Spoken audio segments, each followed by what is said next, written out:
Hey Amarillo, I'm Skylar Gallop, and you're listening to Hey Amarillo. It is the interview podcast featuring some of the most interesting people and stories of Amarillo, Texas. We record each week at the beautiful offices of Rosenbach Contractors. They're experts in high-end design and construction, creating stunning and functional spaces through both new builds and remodels. Today's guest is Kenzie Crabtree. Kenzie is a singer-songwriter musician who has created this really cool community and space for other musicians in our area to share their work and words. And it all happens in her backyard.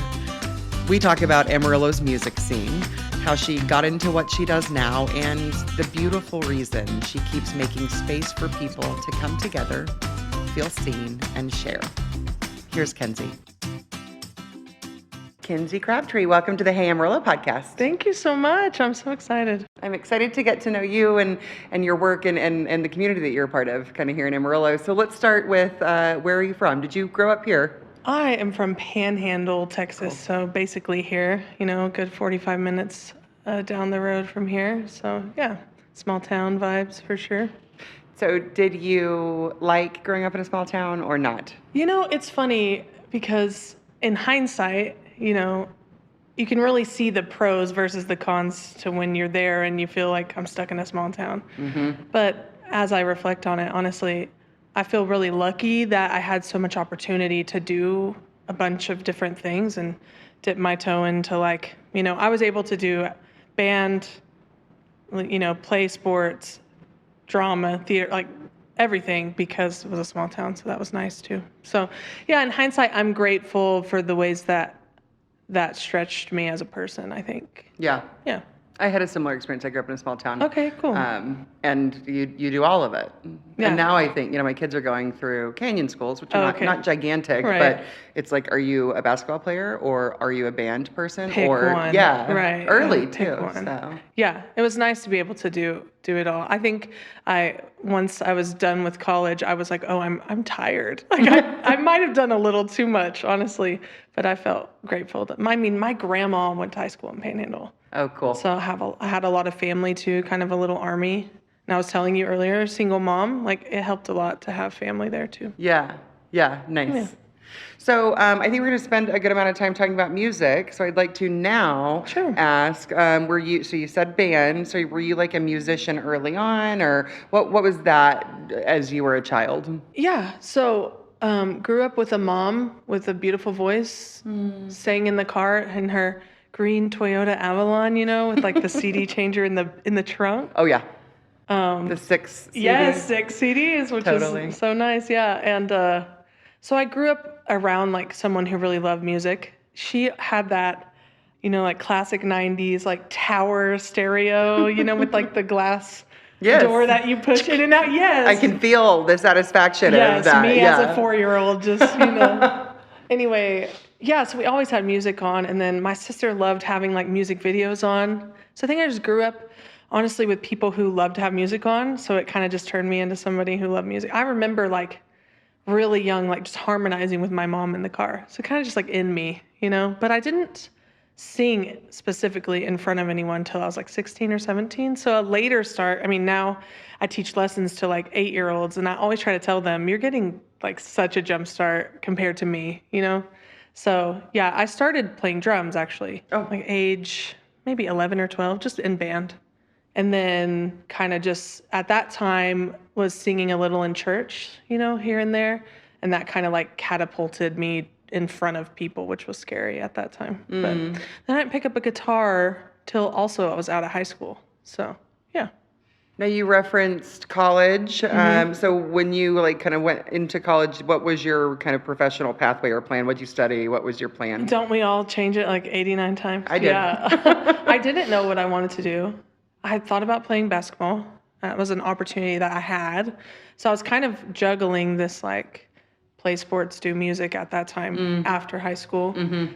And I decided to do music, and then I changed my mind. So when I started college, I did not know what I wanted to do. Where were you going?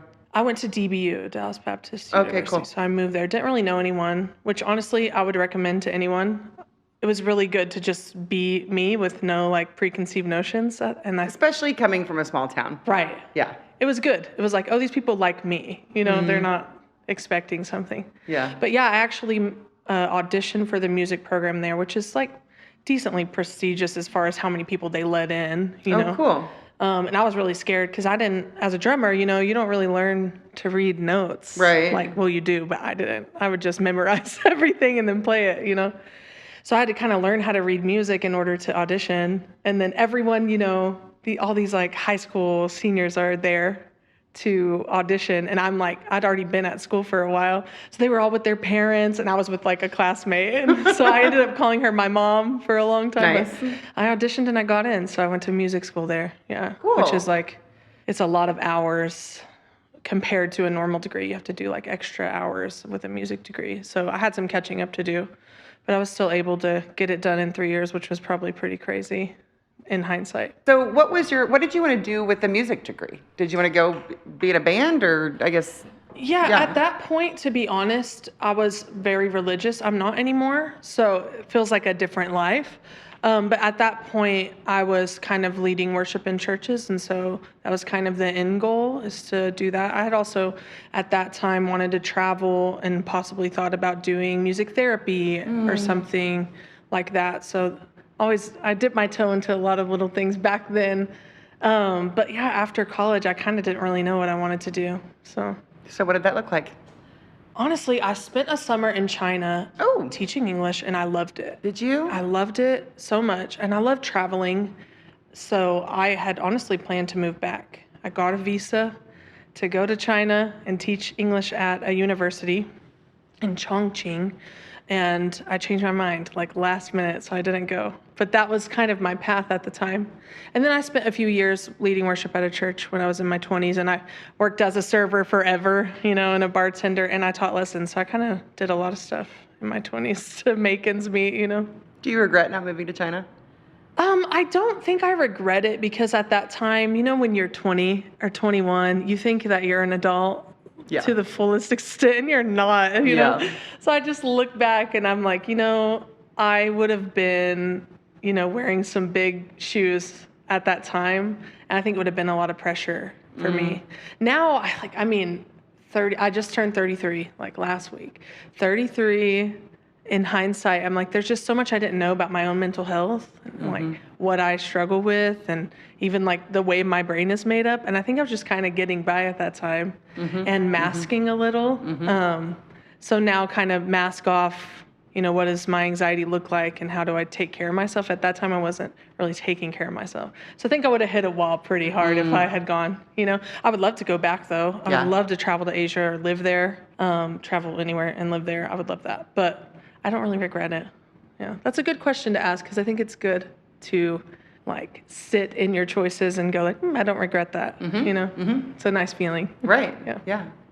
So when you were doing the leading worship and waiting tables and teaching lessons, was that here in Amarillo? No, that was in Dallas. You stayed in Dallas for a while. I lived in like Grand Prairie and Arlington, and Did you like it there? I did. Yeah. Yeah. To be honest, it's like my world there. I had a decent community, even though I was single in my 20s, and I got lucky to find some pretty affordable living situations, which most of the time that's your biggest qualm with a big city move. Yeah. Right? You have like a bunch of roommates and stuff. So I got lucky to live with just one roommate for a while and then alone for a while, and it was affordable, which was nice. So I had a cozy little, little spot. Shelter. Yeah. Yeah. So. What brought you back to Amarillo and when? Yeah, so I could tell that story forever, so how do I make it concise? My sister, first baby, due April 2020, which we know is a tumultuous time. And I had actually been working for a company called Freeman Corporation for a couple years. They do like trade show stuff. And so I was basically like customer support on the phone all day kind of job. And to everyone in my family, like such a secure job, right? 40 hours a week, benefits. And then, March 17th, they were like, hey, you have an email. You're on a scheduled webinar. check it out. You're furloughed, Yeah. because of COVID. No more trade shows. Yeah, event business, right? So I'm like, so much for a super secure, 9-to-5 type job. So my sister, her son, who's now 6, which is crazy, had a heart condition, tetralogy of Fallot. So he had to have heart surgery, but she had to deliver him in Houston. So I was already planning on going to Houston for a week, but I actually stayed there for a month. So I went from 9 to 5, Houston for a month, and then she goes, would you want to move in with me in Lubbock? She lived in Lubbock. And I was like, sure, how long? Like a few weeks? She was like, a few months. Like, do you want to move in? So I moved to Lubbock for like a year. Okay. And I lived with her, and I put my house in Dallas on Airbnb, which was really nice. So I had an income. And honestly, spending time, it was like time alone, but with a baby, and a couple dogs. I had time to like think, like, what do I really think? What do I really believe? What do I really want to do with my life? So at the end of that time, I was like, do I move back to Dallas, find a different place or move back into my house? Or do I kind of just try something different? So I moved back in with my parents, which was crazy. At the time I was like, oh my gosh, I was 27, I think, 26 or 27.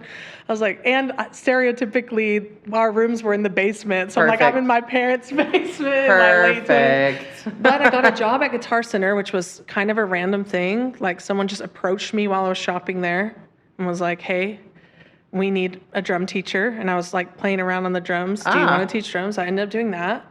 And then I worked at Six Car for a while as a bartender and a server there too.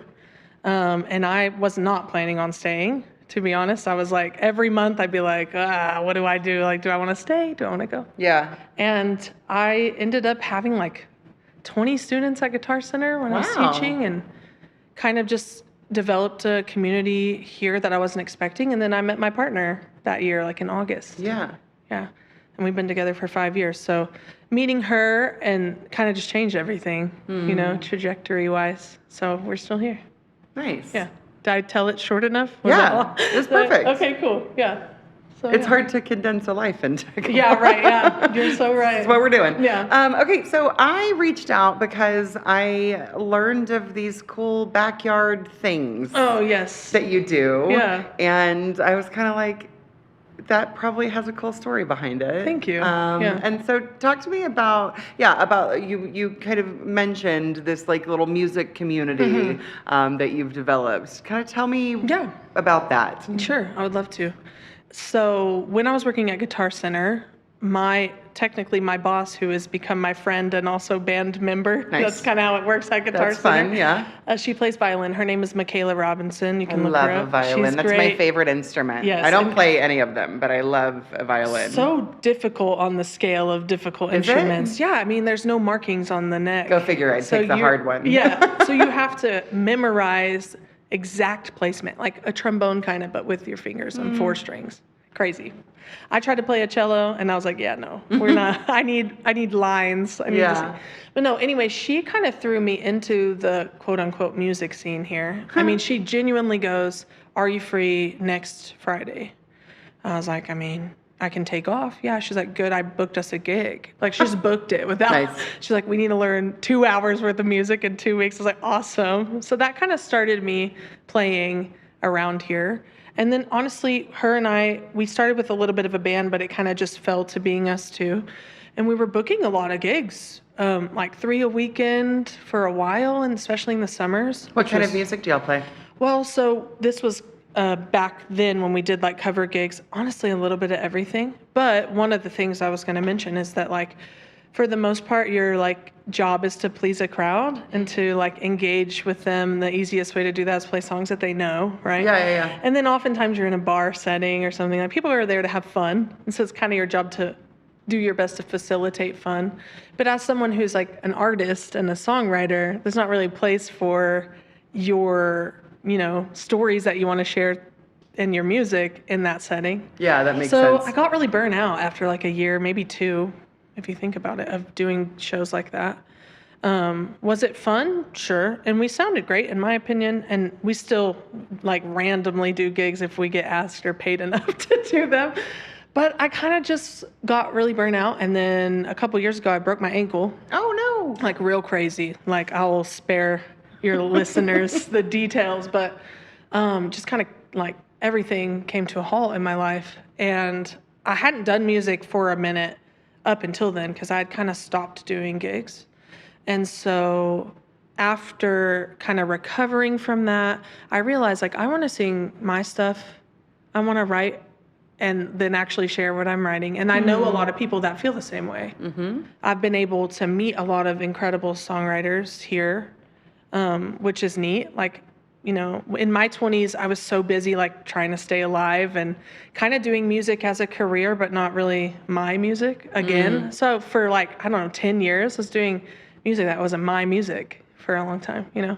So I just kind of, my partner and I were sitting in our backyard and we were like, we should do shows back here. And it was kind of like one of those ideas where you just think you're probably not going to do it, you know? I was kind of feeling sad about, you know, as we artists do, like, you know, nobody really cares. And she was like, I think you need to sing at open mics. Like, just share your stuff with people who are sharing their stuff. And you're not getting paid. And it doesn't matter if it's good or bad. And they don't care if it's good or bad. And just share. And so I went to the 806 open mic. And my friend, Benny Miller, she moved. And Stuart Cowan were both there. And we all sang, like, back to back. And my partner said, her name is Viv, by the way. She said, I would pay to see y'all three play. Like, I feel so moved, and I feel like I should have paid to watch y'all share your songs. So that idea, she was like, no, seriously, maybe we should just host shows where people come and share their music to a crowd that really wants to listen to them, you know? Yeah. And also where they're actually paid a fair amount. Obviously, it's based on their promotions, based on how many people come, because we just split the tickets, which is nice. But that's kind of where it was born. Did I think it would be as quote unquote successful? Or like, did I think we would have the turnout we've had? No, like ever. The first one, honestly, I was like, I'm good. There was like 35 people in my yard and I was like, this was a beautiful night. I'm good. But we just kind of kept going, you know? So that's kind of the story behind it. I also, Mike Fuller hosts Songwriters in the Round at Chalice Abbey. And he asked me to sing, and I sang at one of those, like, kind of in my hiatus. And it was so moving to have, like, a room of people listen to what I was saying instead of, like, you know, you can hear, like, the sound of people eating pasta and, like, people, so many venues would come up and be like, can you turn it down? Aww. And I'd be like, why did you turn the radio on, you know? So that was kind of... That would be particularly soul-crushing. Yeah, multiple times, too. And it's like, I know I don't sound bad because you keep asking me to come back, but it's, like, kind of just... It's really nourishing to the soul to be heard in general. And as an artist and, like, someone who's writing something, just having your words heard and witnessed is such a different world than singing Neon Moon for the 45th time, you know? So yeah, not that that's a bad song. Love that song. Yeah. Not that that's a bad, like, place to be, but it just was a place I didn't really want to live full time. It makes a lot of sense. So yeah, I don't know if that answers it. It does. I think it's a really lovely story. And Thanks. Like, how cool for you said Viv? Mm-hmm, yeah. Like, also, like, go her for like having the idea. Go her 24/7. I mean, genuinely, I know. I don't think that, you know, I don't think that it takes, I mean, it's an entrepreneur, right? Right. It's like that sort of like mindset. Ideating. That's cool. This would not be a thing without her. Honestly, like, I would say that we do 50-50 for the show, but like most likely it's more 75-25. Like what she does, and her, honestly, her sister lives with us, and as I was telling you earlier, like her little cousin also, like I have an army of people that help make it happen, and it's a lot of steps. You know what I do is I make a notes checklist in my iPhone, and I send it to them. And then most of the time they do like 80 things and I do 10. You know what I mean? And then you go sing though. Yes, so, she does say, but you're singing. Oh yeah, it's so hard. It's so hard to sing. No. Okay, so what are they called? Backyard, what is the... So the title of it is Backyardagain, spelled again, because I don't want copyright, you know. But Backyardagain Songwriter Sessions is what I've called them. So I'm kind of sticking with that for now. How many have you hosted? This next Saturday, the 22nd, will be our 8th show. That's cool. In how long? 2 years. So we did last summer, and then we went into the fall, and we ended up doing a couple shows in my living room because of the rain and because of the winter. And people wanted to keep coming, so we just did them in my living room. And I can't decide if I want to do that again. But if people will come, I'm like, why not? Let's do it. Hey, Amarillo. If you've ever dreamed of a home that's not just built for now, but built for the duration, you need to know about For the Duration Homes. They're a family-owned, panhandle-based builder crafting energy-efficient and beautifully designed spaces, from custom homes to remodels to pools. What I love is their commitment to community, transparency, and treating every project like it's their own. Check out their work at ftdhomes.com or listen to their podcast. It's called The Home Innovation Show for design inspiration and building tips from right here in the Texas Panhandle. So talk about the community of people that you have found. I think one of the things that I was thinking about in consideration of this conversation is like, Amarillo is a music town. Like if you talk to, Texas country, I mean like Golden Light, like this is like a stop for a lot of bands. But it feels to me, and please correct me if I'm wrong, because I'm like not in the music scene. It feels to me like what you guys have is kind of like an underground, like Amarillo. Yeah. Does that, help me fess that out a little bit better. Yeah, that's a great question. When you texted me, I think you used the word underground, and I was kind of like, I don't know if it is. I was like contemplating if underground was the right word. To be honest, I've just kind of gone by the people I've met along the way, I have had a lot of people reach out because they want to, take part or sing. And I was surprised by that. Like I never imagined myself in a position to be like deciding who to pick for a lineup. Like I just wasn't anticipating that.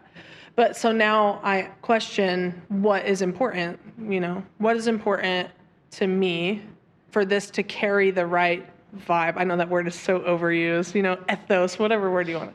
Like what keeps this what it is for me? Because sometimes I forget it's mine. Like I feel like I'm working for a company or something. That's funny. And then I'm like, oh yeah.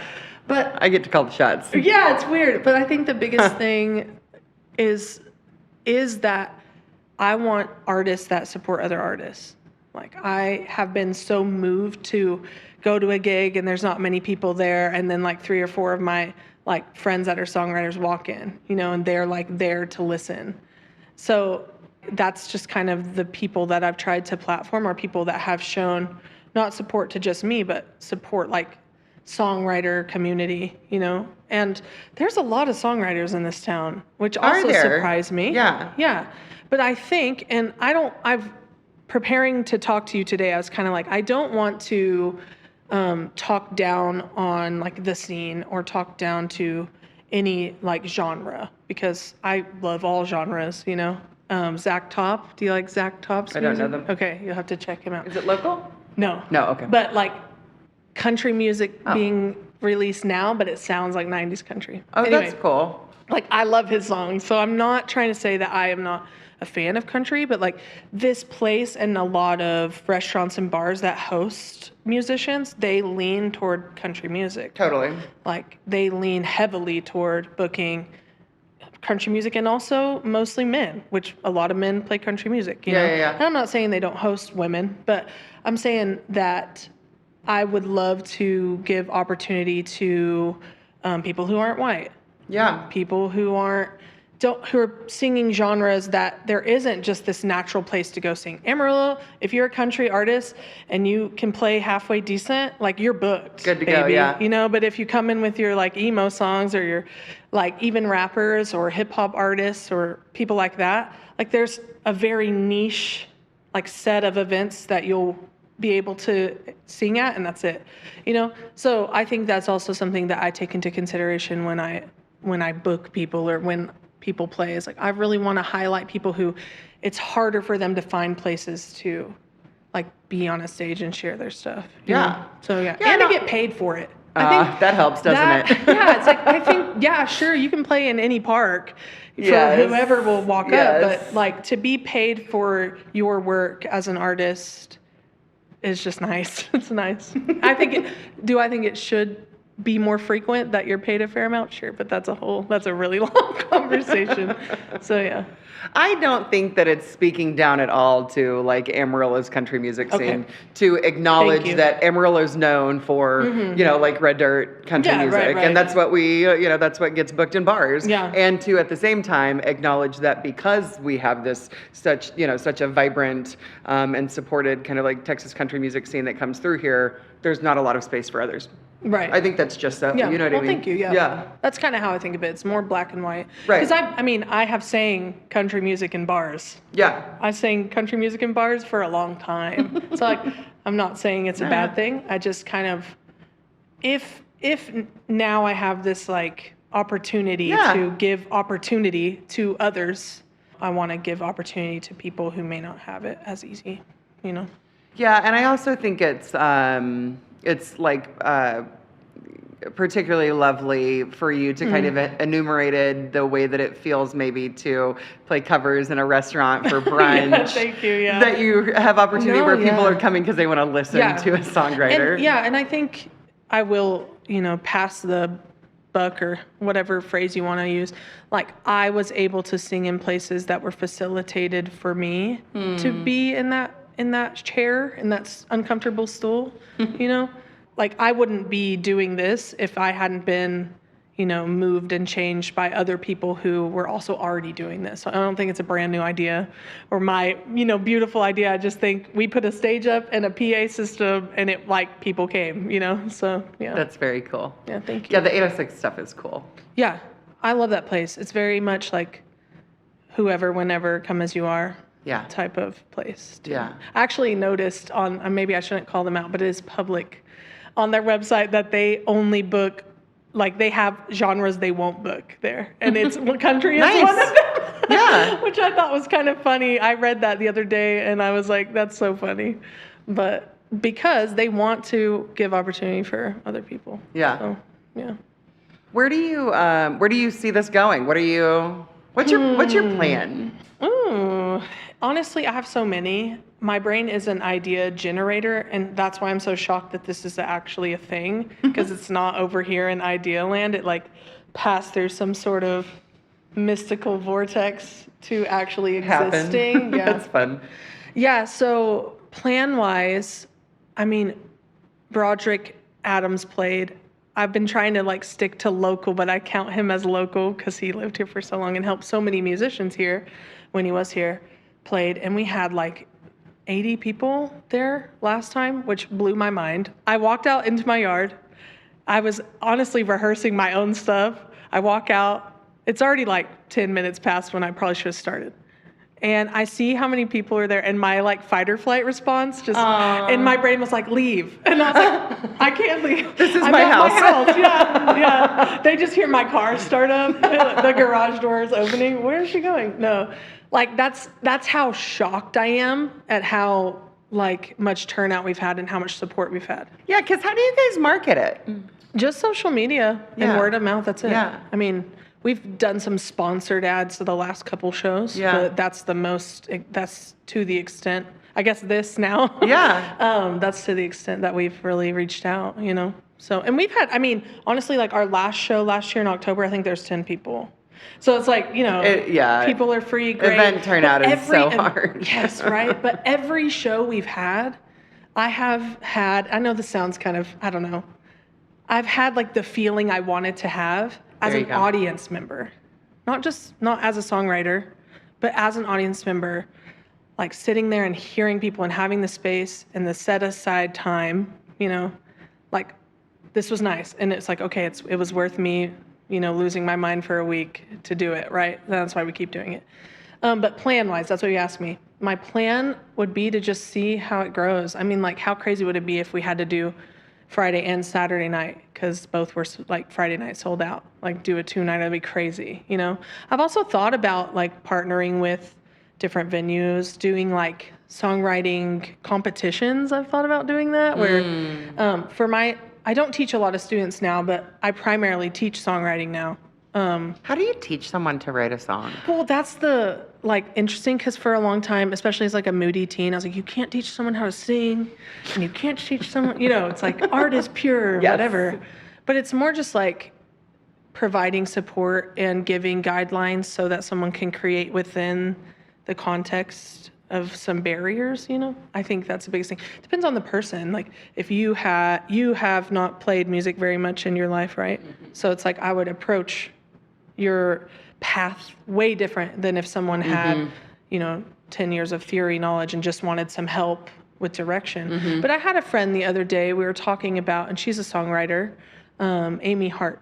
She was asking me, and I said, to be honest, I don't really want to give you advice because like overthinking can also make it feel like not fun. I'm sure that's true. You're not in a place where you, like your authentic thoughts are what people want. Yeah. So, I mean, there's a lot of, like, for example, I could say, write a song, but you have to mention 2 of the things on this table. So there's like a blue candle and is that, what animal is this? It's a cow. Okay, it's a cow, yeah. It's a Hereford, actually. There you go.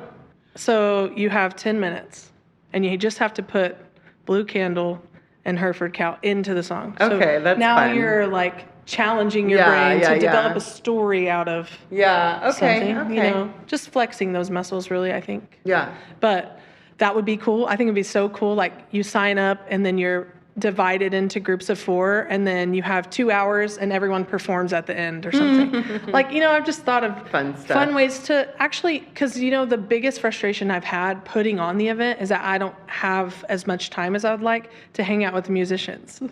Yeah. Like I'm tempted to hire a sound guy so that I can actually spend time eating pizza with people and talking to them about their art. That's the part that I miss. So if you asked me my plan, I'd be like, those are my plans right now because I want to be able to like partake instead of being like, oh, so-and-so was here and I didn't even say hi to them, Right. That kind of thing. Yeah, I get that.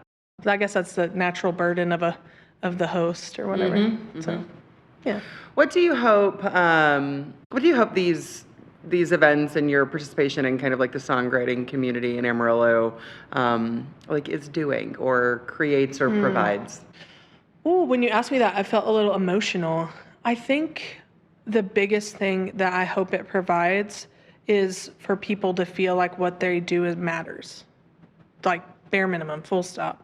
Like I just think it's so easy in the consumerism world for people to feel like what they are trying to say is just fully missed, So I think that would be my goal overall. It's like, I want you, and I also think, when you listen to a song that, resonates with you, you also kind of feel like that empathy, kind of like, well, there's a word I'm looking for, but like you feel seen in that moment, for lack of a better phrase. And that allows you to kind of feel like what you're dealing with matters because someone else is also seeing or feeling that, But I also think if you and I had nothing in common, which I don't really know if we do have a ton in common, but like even you just sitting here and listening to me talk, I feel like you care, right? And I think that's powerful. I think it's really powerful because it's so easy for us to tell ourselves that what we are doing doesn't matter or doesn't have any impact, So I think that'd be the overall goal. If you're starting or growing a small business and need some cash, let me tell you about Amarillo Venture Capital. They are a Hey Amarillo sponsor. They're locally owned, and what makes them different is they don't just invest in businesses. They invest in people. So whether you need $5,000 or $50,000, they offer flexible asset-based loans, often with funding in a week or less. And it's not just the money. They can connect you with their local network of legal, accounting, and business resources to help you succeed. Check them out at amarilloventurecapital.com. I am back with Kenzie Crabtree. Kenzie, this is the part of the show we call 8 Straight. 8 Straight. Let's do it. When you think of Amarillo 10 years from now, what do you hope for? I hope just for more of a cohesive community, like people getting along better, seeing each other more instead of seeing all the differences. I hope that people just keep making things. Like this podcast was just an idea once. Yeah. I think bringing ideas to life just kind of creates places for people to go and be and do, and that's all people really do, aside from working all the time. So yeah, that's my simplest answer. I love that. That's a Thanks. lovely sentiment. Thanks. When was the last time you went to Paladaro Canyon? Ooh, it's been a while. I went to Starlight Canyon, which is part of it, a while ago. Yeah, I'll count that. And it's been so long, like maybe 6 years. But we do go to the other, what's it called? Wildcat Bluff. We go there more Y'all go out often there? because it's so close. Yeah. Yeah, it's closer. Just go hike, like walking or what? Yeah. It's cool out there. I like it. Yeah. Although last time we went on a trail that wasn't a trail, and we were like very far and nowhere on the little trail like app. So we were like out there for 3 hours, and it was getting dark naturally. Yeah. So. All right. Other than wind, what does this area have too much of? Ooh, other than wind, dirt. Yeah. Blowing dirt. When we lived at Town Square, like our kitchen would just be covered in like a thin layer of dirt. Yeah, when you're on the edge everything. of town, I also Yeah. live on the edge of town, Gotcha. although it's developing. Nice. Which sucks. But I've got dirt in my windowsills. So much dirt in the windowsill. We got a little Dyson, Yes. half off on Christmas sale. And we're just like important. constantly charging it because it dies because we use it so much. So yeah, I'll go with dirt. That's the safest answer. I think so too. And what does this area not have enough of? Not have enough of. I'm going to go out on a limb and say like places to dance.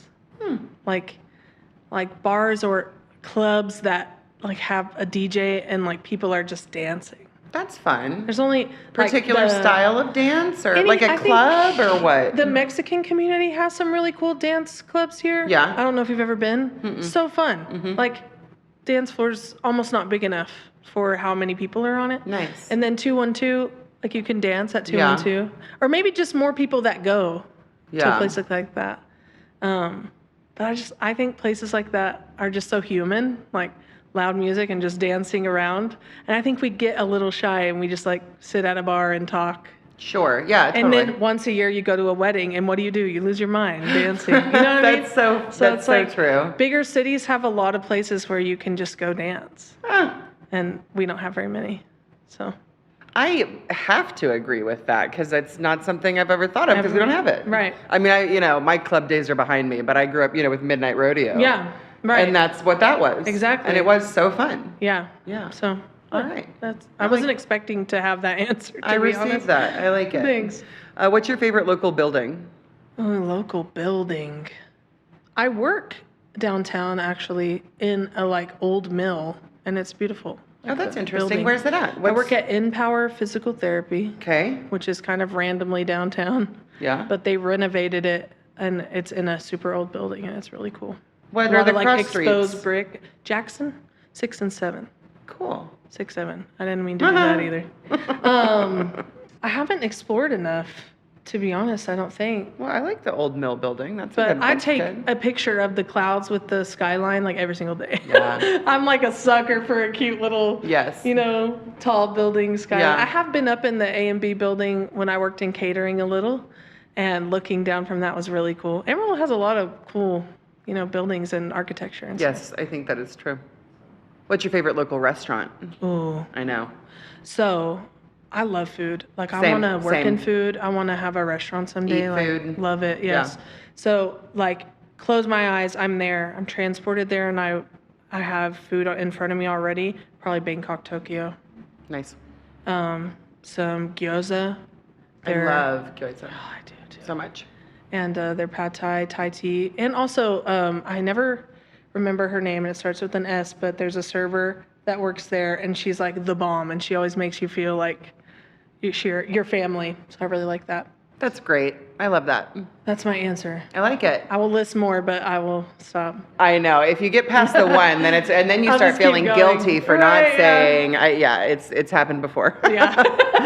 Okay, you've got 4 hours to spend in Amarillo with someone who's never been here before. Ooh, this is good. What are you doing?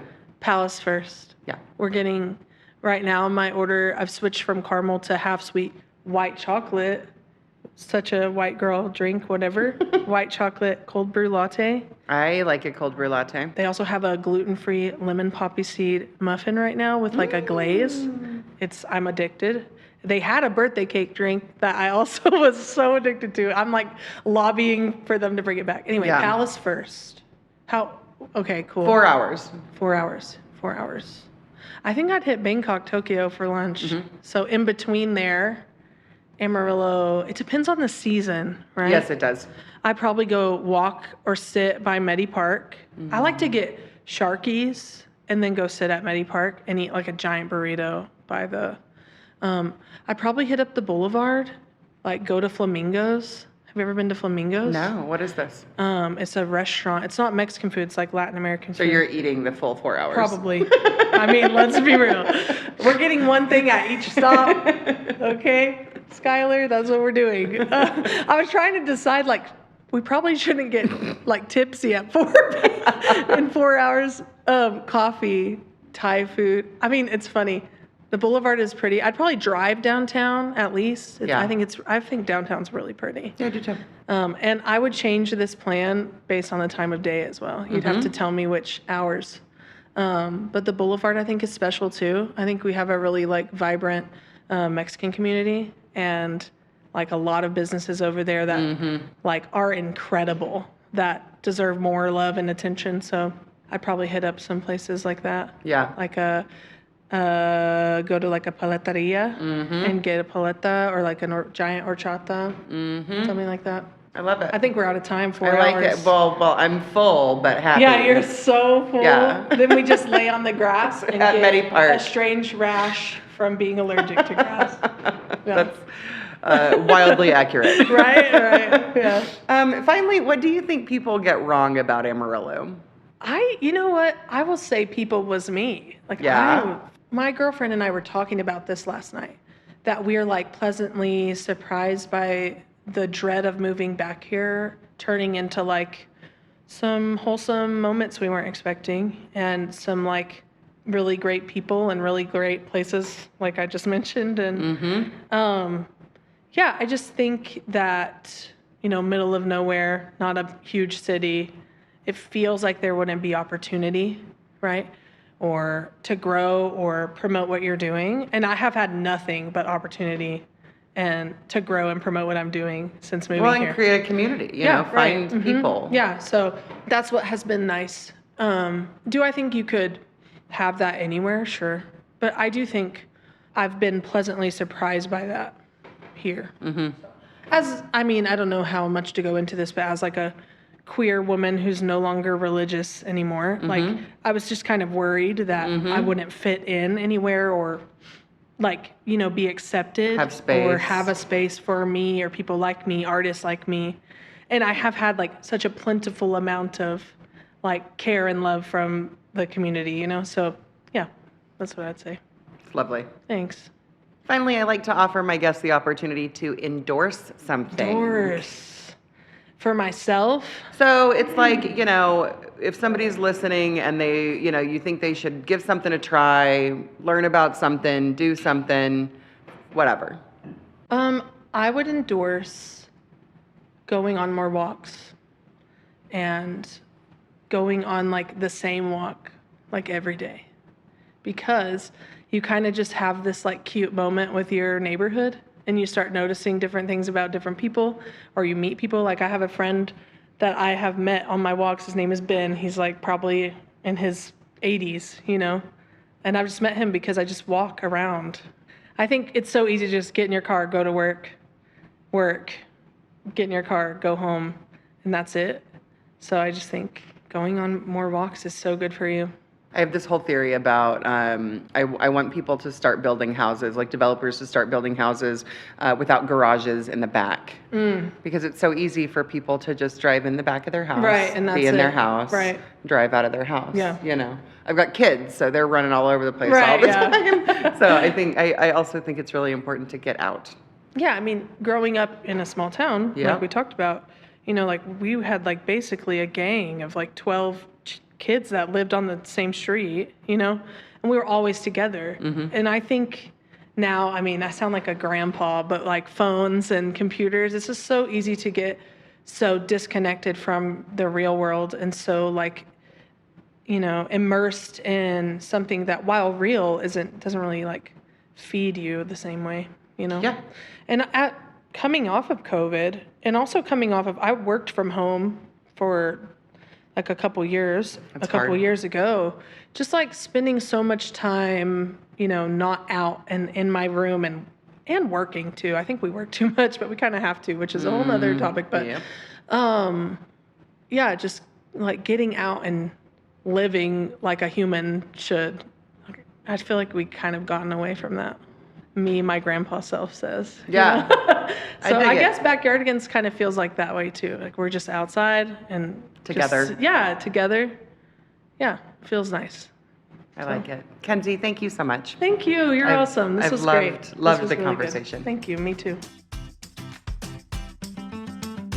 And that concludes the episode. Thanks so much to Kenzie for the interview. Tickets and information can be found at backyardagain.com. Thank you to For the Duration Homes and Amarillo Venture Capital for supporting the podcast, and to Broderick Adams for editing every week and for connecting me to Kenzie. Executive producers on this episode are Gary and Linda Pittner. And thank you for listening. This has been episode 462 of Hey Amarillo. I'm Skylar Gallop, and we hope you'll come back next week.